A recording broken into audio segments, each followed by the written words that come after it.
What do we know? Yeah, well, a real hat tip right here to Ian King and Dina Bass on our team, who did a lot of work on this. What we're finding out is that the sales really did not meet expectations. Microsoft ordered 3 million of the RT alone. They only sold 1 million of those. Analyst projections were as high as 2 million for the RT device. Some projections were even higher than that. Really falling short. You compare it to Apple, which sold, in the tens of millions of iPads in roughly the same time horizon. It's a real disappointment for Microsoft's early attempts to get into the tablet business, which, as you pointed out, is dominated by Apple right now. So they're not just underselling. I mean, they're way off their mark here.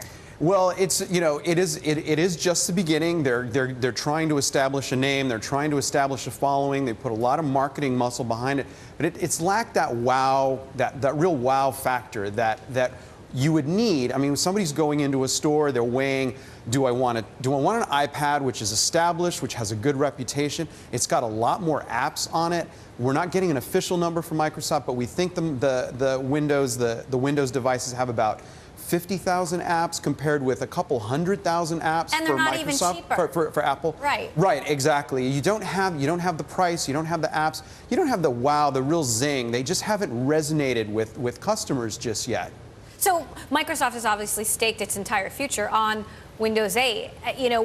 Where does Microsoft go from there? How much flexibility is there to change this? Right. Well, I mean, you can certainly iterate. It's technology, right? I mean, this is the first one out the gate. They can put more marketing muscle. They can put more technology behind it. They're really working on getting more app developers on board, getting behind this program. I mean, sometimes the Windows, the new operating system doesn't take off right out the gate. You've got upgrade cycles for companies. Those things take a long time to catch up.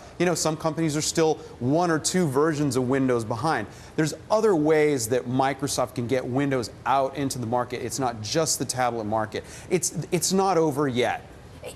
I wonder, though, is the bottom line that yet again another company has tried and failed to compete with the iPad? I mean, you've had HP and Dell and BlackBerry putting tablets out there that have completely flopped. Well, you might have said that about the iPhone, right? I mean, companies have come along, tried to take on the iPhone. Well, we're counting down at Radio City Music Hall for Samsung's latest attempt, and Samsung's really giving Apple a run for its money in the smartphone space.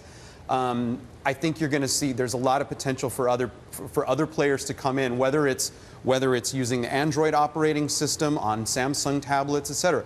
There's a lot of other levers that can be pulled here to kind of put more pressure on Apple in the iPad space. All right.